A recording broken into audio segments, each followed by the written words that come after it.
So Brother Muhammad, he said he's from Nigeria, but now he's asking about an issue of Sweden. So maybe Nigeria is a town in Sweden. I haven't been there yet. So he's asking about a common problem worldwide.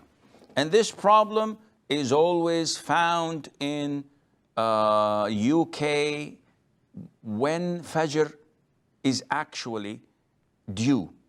Sometimes you find an hour and a half difference between opinions.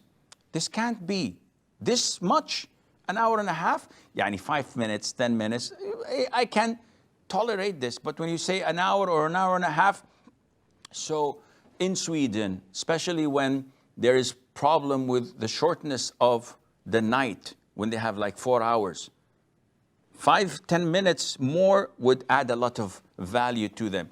So they're having problem with the moon sighting as well. Akhi Muhammad, this isn't something that can be answered in a very direct and precise manner, because the moon sighting depends on the Islamic authority in Sweden. So if you have an Islamic center that the majority, not all, because definitely you will not have all the Muslims collaborating with it, but the majority of Muslims consider that Islamic center or that Islamic Sharia board to give them the rules on divorce, marriage, inheritance, fatwas, to rule cases between Muslims. So they consider it to be an Islamic authority. They give the timings of Ramadan and Eid, and you have to follow that. Whether they do this through calculation, which is wrong, or they do this through sighting of the moon, which might not be very accurate or possible, or they do it through following Saudi Arabia, which a lot of the Islamic centers are doing nowadays, especially in the UK, because it's always difficult to sight the moon, always clouds, raining, etc. So they thought it is safer to be with Saudi Arabia all the time, and a lot of scholars have permitted that. So this is for moon sighting. As for Fajr prayer and Isha prayer and Maghrib prayer, etc., sunset we have no problem in. Everybody knows when sunset is. But even though if it is not possible, the scholars have to improvise and come up with a calculation, a method of calculation.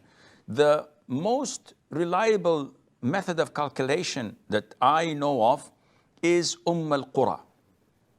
When you have an app, it tells you, would you like it to be collaborated or to be synchronized with Karachi University or with ISNA or with the Muslim League or with al-Qura? Choose al-Qura. This is the best for Fajr, Dhuhr, Asr, Maghrib timings.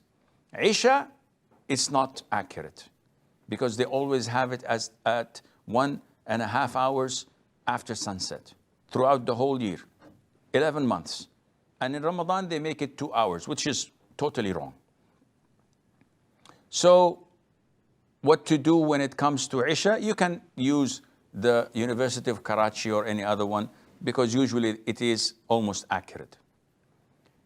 Why do we say that al-Qura calculation is accurate? Because this is what the great scholars such as Sheikh Salih Al-Fawzan has stated.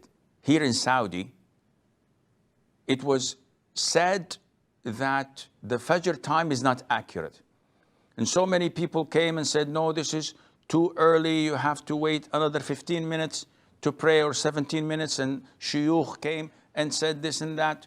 So they confused the people. I heard this from Sheikh Muhammad bin Salih al-Munajjid himself. When I asked him this question, he said, I asked Sheikh Salih al-Fawzan myself. So this is a connected chain of narrators. And Sheikh Salih al-Fawzan said, my son, I went to a place outside the outskirts of Riyadh. And I spent the whole night facing the east. anticipating and waiting for the honest or the true dawn to break. And once I noticed it, it was horizontal, it coincided exactly with al-Qura timetable. So depend on this, and inshallah you will be successful.